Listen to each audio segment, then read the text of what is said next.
নমস্কার।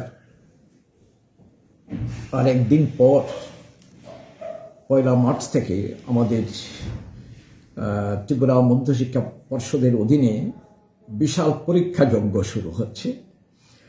সেই পরীক্ষাতে মাধ্যমিক এবং হায়ার সেকেন্ডারি প্লাস 2 স্টেজ এই দুটো লেভেলে বোর্ডের পরীক্ষা হবে, সবসময় যেটা হয়ে থাকে। তার মধ্যে আমি প্রথমত আমাদের পরীক্ষার্থীর সংখ্যাটা একটু জানিয়ে দিচ্ছি। আমাদের মাধ্যমিক পরীক্ষার্থী এবার 2024-এ মোট পরীক্ষা দেবে 33,732 জন, 33,732। এর মধ্যে রেগুলার পরীক্ষা দেবে 32,187 জন,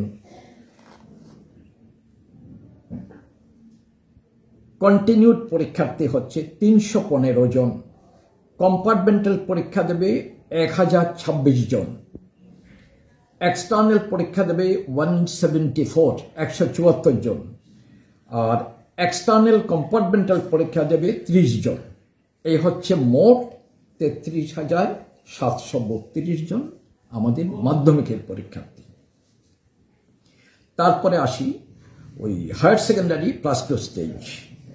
এতে পরীক্ষা দেবে এবার 25,345 জন, 25,345 টোটাল নাম্বার অফ ক্যান্ডিডেটস। তার মধ্যে রেগুলার 24,263 জন, কন্টিনিউড পরীক্ষা দেবে 338, কম্পার্টমেন্টাল পরীক্ষা দেবে 525, এক্সটার্নাল 192। আরেকটা ক্যাটাগরি আছে ইকুইভ্যালেন্স, এতে পরীক্ষা দেবে অনলি 3 জন পরীক্ষার্থী, আর ইমপ্রুভমেন্ট পরীক্ষা দেবে 23, আর সিঙ্গল সাবজেক্টে পরীক্ষা দেবে শুধু একজন। এই টোটাল হচ্ছে 12-এর 25,345 জন।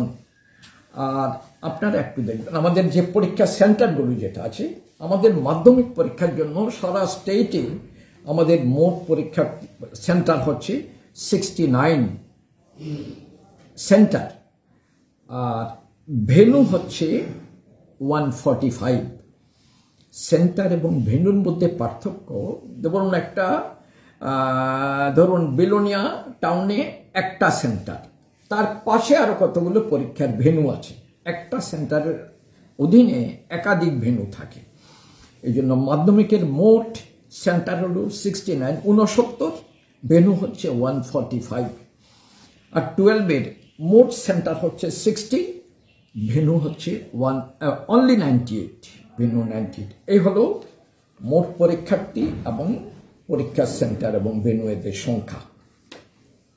এবার পরীক্ষার ব্যাপারে আমি একটু দু একটা বিষয় বলতে চাই। দেখুন, এই যে পরীক্ষা দিচ্ছে আমাদের ছেলেমেয়েরা, আমাদের ত্রিপুরার আমরা এখানে যারা আছি, আমাদের প্রত্যেকের ভাবা উচিত ওরা আমাদের পরিবারের ছেলে মেয়ে। ওদের পরীক্ষার জন্য সামগ্রিকভাবে যত কিছু ওদের পরীক্ষার অনুকূল পরিবেশ বজায় থাকে সে কাজ করা উচিত।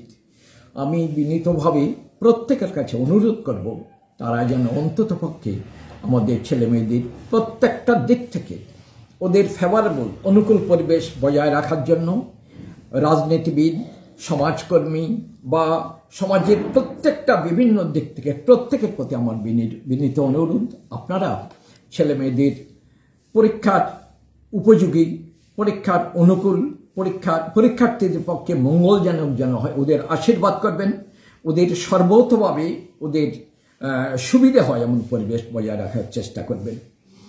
আর এই পরীক্ষা কাজের সাথে হাজার হাজার যে সমস্ত শিক্ষক অশিক্ষক কর্মচারী যারা যুক্ত আছেন, এদের প্রতি বিনীত আমার অনুরোধ, তারা পরীক্ষা হলের পবিত্রতা যেন বজায় রাখেন।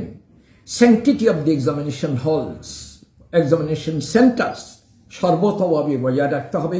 যে কোনোভাবে যে কোনো দিক থেকে যদি অসুবিধা হয় তাহলে বোর্ডের দৃষ্টি আকর্ষণ করবেন। স্থানীয়, যেমন ধরুন কারো শারীরিক অসুবিধা হচ্ছে, যে কোনো অসুবিধে ডাক্তারের সাথে যোগাযোগ করতে হবে। আসার জন্য অসুবিধা হচ্ছে, যে কোনোভাবে তাকে পরীক্ষার কেন্দ্রে ঠিকমতো আনতে হবে। এক কথায় বলবো যে আপনারা ছেলে মেয়েদের আশীর্বাদ করুন, ওদের ঠিকভাবে পরীক্ষা হওয়ার জন্যে অনুকূল পরিবেশ বজায় রাখার সর্বতভাবে চেষ্টা করে যান।